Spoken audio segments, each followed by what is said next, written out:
Be the Talk, episode 296, featuring Trevor Haldenby. Welcome to Be the Talk. We go behind the talk 7 days a week for tips and techniques to help you change the world. I'm Nathan Eckel, and a talker myself. I'm interviewing others who change the world with their talk. You can too, even if you've never given a talk before. Let's get started with today's show. We are live with Trevor Haldenby. Trevor, are you ready to talk? I'm always ready to talk. I'm also ready to listen. So I hope we can do a bit of both over the next little while. Let's do it. Trevor Haldenby is a complexity guy and a time traveler from the future of business who writes very, very brief bios, I'll say right now. Trevor Haldenby, welcome to the talk. Thank you so much, Nathan. It's nice to be here. Your talk is called Bringing the Future to Life. I love the mashup word that you use, simplexity, simple complexity. You talk about chaos theory. You talk about your hobby since you're a little kid of building time machines and basically focusing on the eventuality of science, not science fiction, but science eventuality. Please take us, Trevor, behind the talk. Sure. So science eventuality is a Steven Spielbergism. And that was a really important term for me to come across when I was about 11 years old. I was obsessed with all things Jurassic Park. And now as an adult, looking back at that time, Jurassic Park's still cool. Jurassic World, not so much.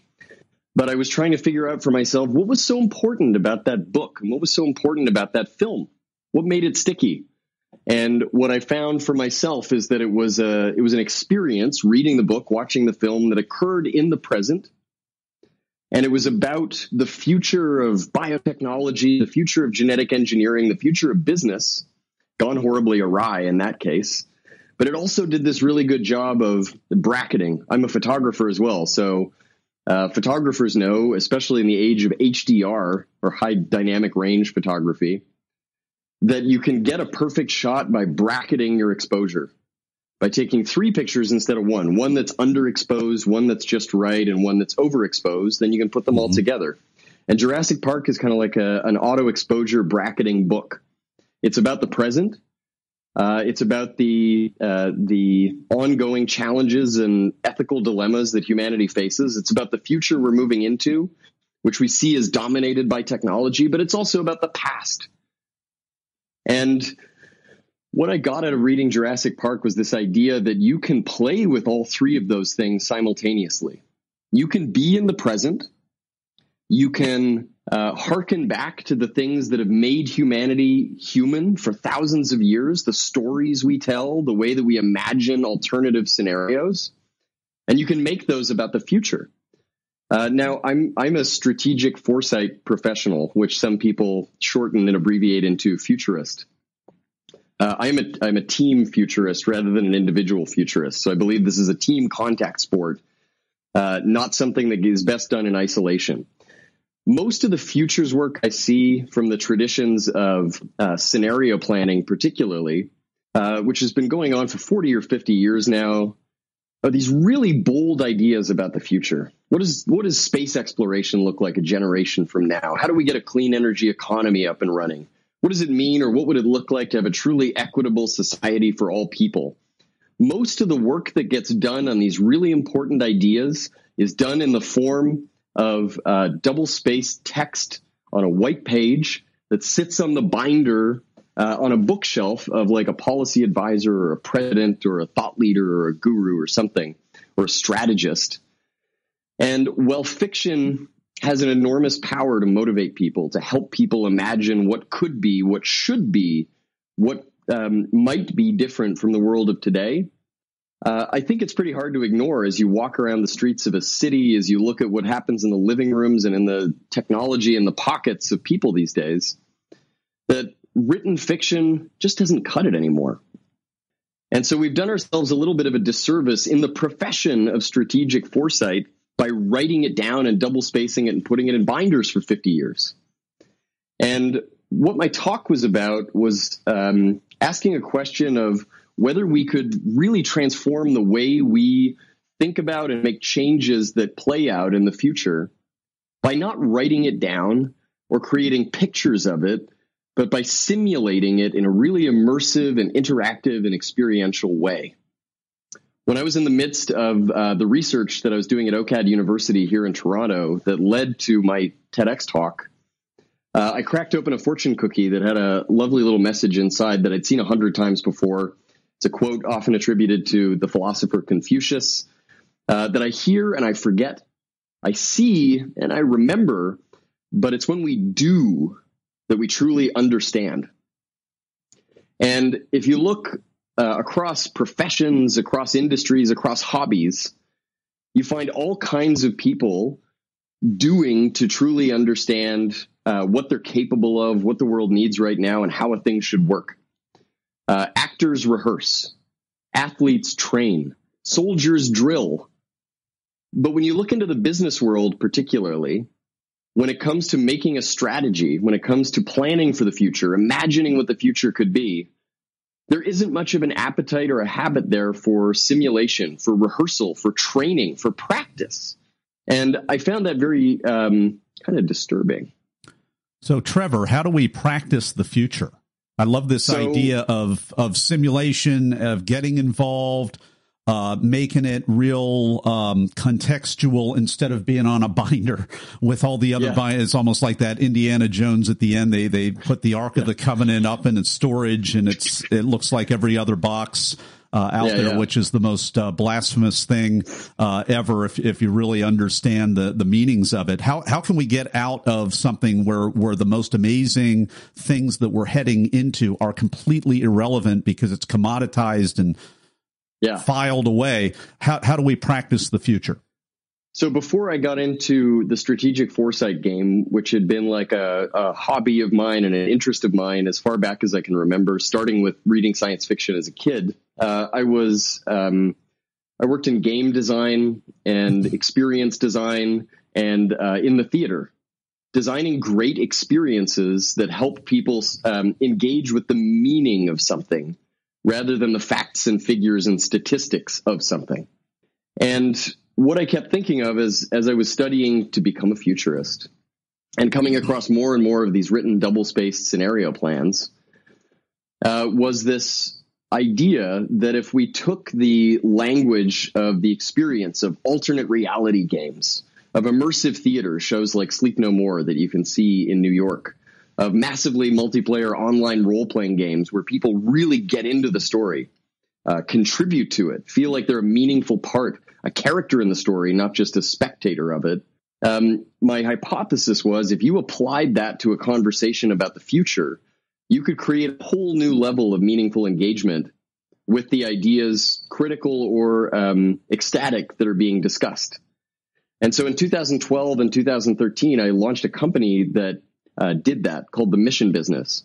The Mission Business's purpose was to take that language of augmented reality, alternate reality, game design, of role-playing games, and try to apply that to a future about the world of biotechnology, so that people wouldn't be reading about how technologies are going to transform their lives, and they wouldn't be looking just at cool mock-ups of like, here's what the pill of the future would look like.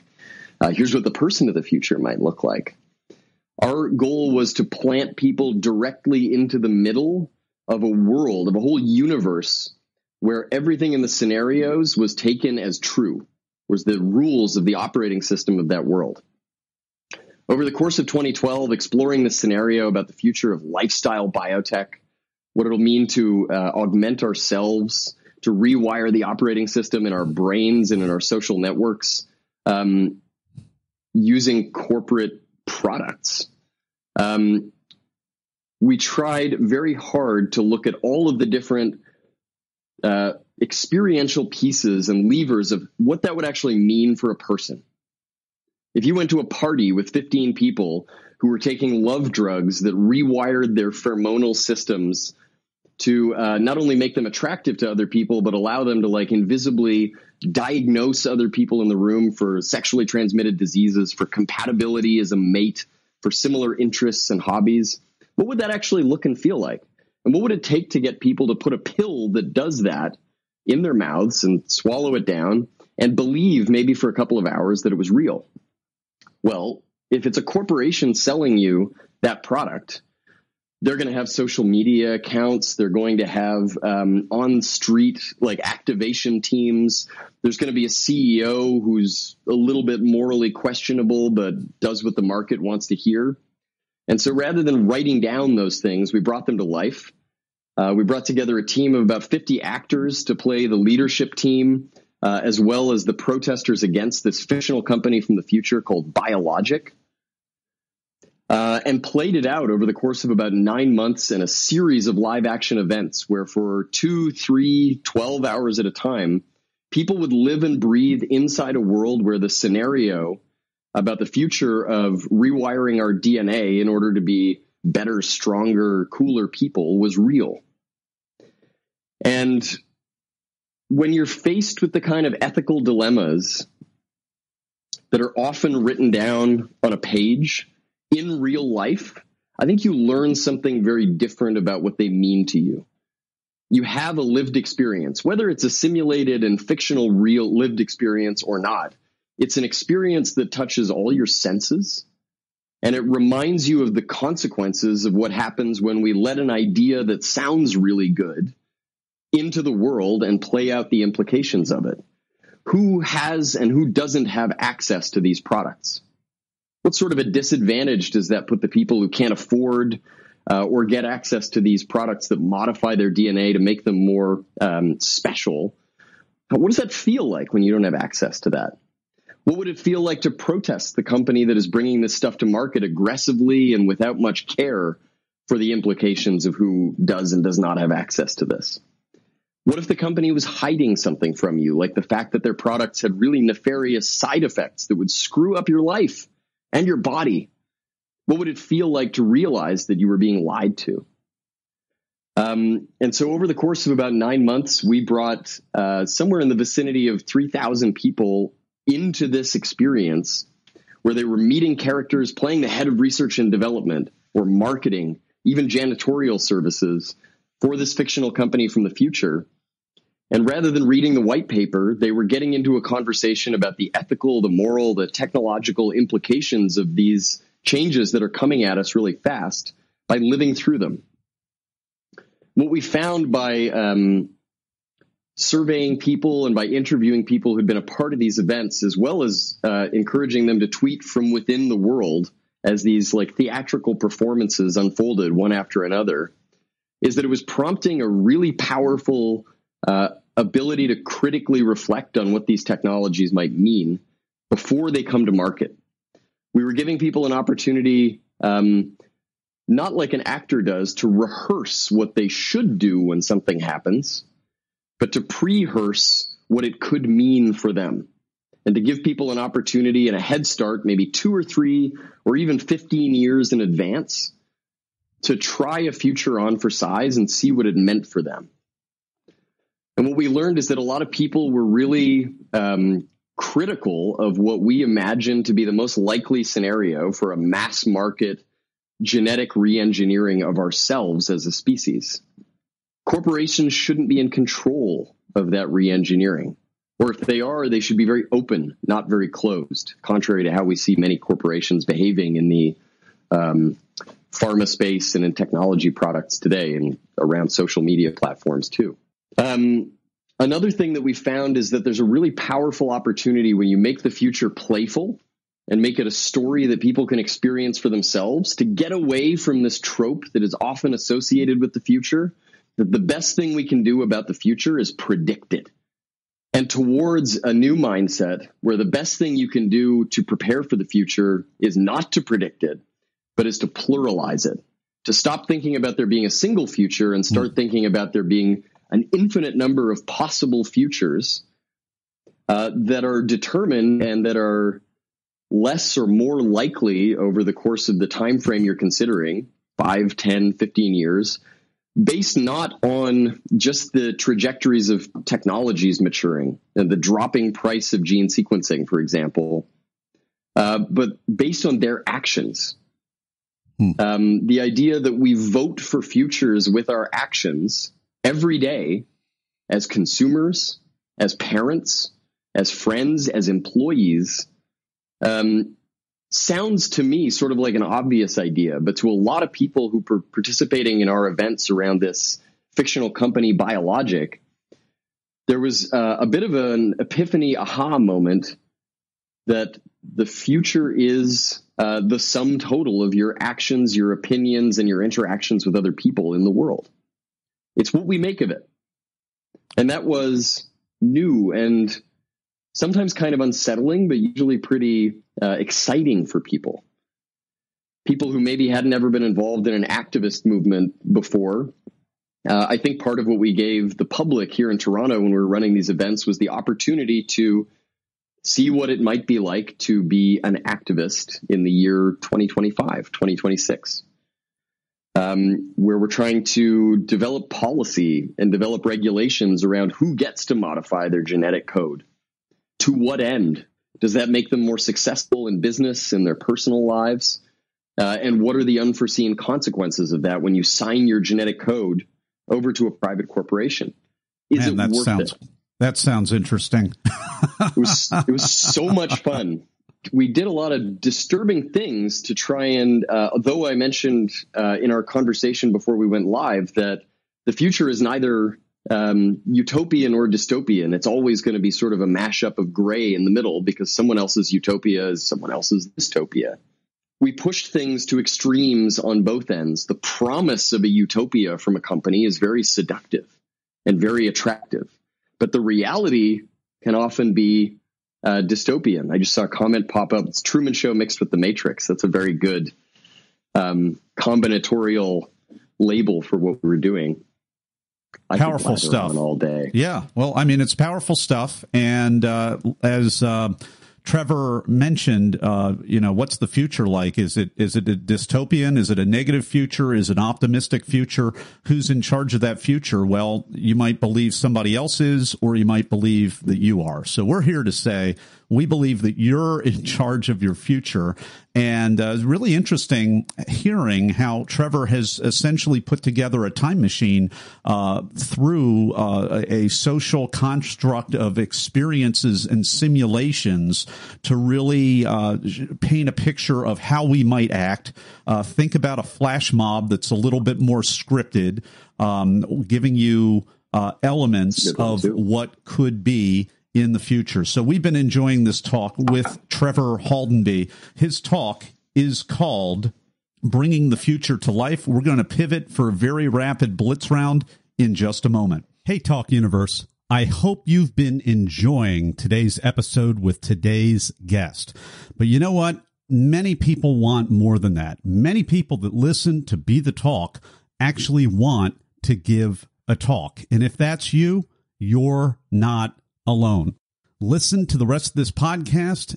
At the end, I'll have a free resource for you just for listening. And we're back with the Blitz Round with Trevor Haldenby. I'm going to ask Trevor just a couple of either or questions related to the prep and performance of his talk. Trevor, are you ready? I'm ready. All right. Were you invited to speak or did you apply? I applied to speak at the TEDx event at my alma mater, OCAD University, Canada's oldest art and design school here in Toronto, Canada. Any advice for other people who are applying? A million pieces of advice. The biggest one, and I now work as a speaker coach at TEDx Toronto, which is one of the largest TEDx events in North America. We just had our event a week and a half ago with 14 amazing speakers. And the speakers that we brought up on stage, the speakers that we invited to come and present at the event, are the ones who had the clearest articulation of an idea. And I would say that that's the easiest thing to overlook in the TEDx application process. You're asked, what is your idea worth spreading? And most people immediately bypass that and say, well, I'm a really important person and I've got this great point of view and I've got this interesting collection of life experiences. I want to tell my story. And that's not what we're looking for at a TEDx event. We're looking for an idea that people can take away and do something with. And for me as a speaker, that was certainly the hardest part, was getting away from a collection of anecdotes and historical milestones that led me to that moment and towards this idea that time machines don't always look like the thing in an H.G. Wells novel. Most of the time, the most interesting and useful time machines look like groups of people creatively engaging in an imaginative and playful activity. That's where the future comes from. Trevor, that's a really important point, because a lot of times I review a lot of talks to select, who comes on the talk and who I'm going to reach out to and whatnot. It's really a fine line between kind of a glorified commercial for ourselves versus a true idea worth spreading. And so, sometimes a lot of people breach that line. What's something that we can do to stay on the idea side of the line? Always be thinking about the takeaway for your audience.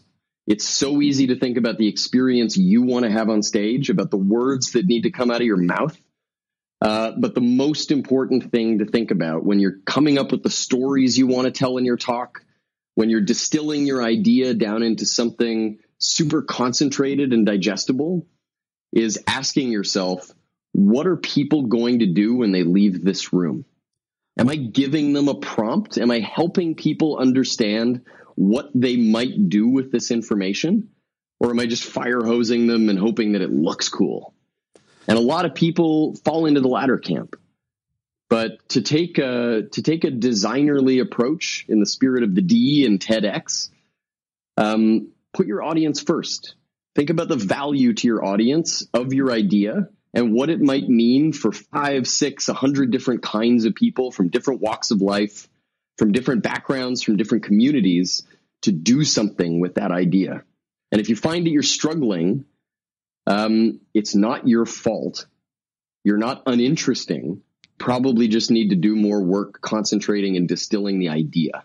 Well, we've been enjoying this Blitz round with Trevor Haldenby. Again, his talk is called Bringing the Future to Life. You can find out more about him over at trevorhaldenby.com, and we will have a link on our show notes page to his website as well as his talk, Bringing the Future to Life. Just go to BeTheTalk.com, and we'll be back in just a moment with the final word of advice. Hey, Talk Universe, I hope you enjoyed today's episode. And if you want to give the talk to change the world, but you don't know how or even where to start, no problem at all. Go to BeTheTalk.com/get accepted for my new 5-day email course that'll show you how. Absolutely free. Just go to BeTheTalk.com/get accepted. And we're back with Trevor Haldenby. What is the final word of advice? Be a combination of yourself and who you want to be. A lot of TEDx coaches, when working with their speakers, and I've experienced this myself, there's a temptation to try and present a snapshot of the person as they are now as the foundation for the idea that they're spreading and putting out into the world. The TEDx talk is a very interesting opportunity to take an aspirational and imaginative moment of reflection on yourself. Who do you want to be in the futures? Who might you want to be? And how can you set the stage for maybe where you want to be 10 or 15 years from now with the talk, with the artifact that you're creating, as well as the experience and interaction that you're having with an audience? You can take the future-facing perspective to the design of your TEDx talk. The timeline doesn't have to end 18 minutes after you start. That's not like the cap on where you're allowed to reflect on your experience. You can be future you, and you can imagine where the talk might take you and bring little pieces of that, little bits of aspirational language into your talk.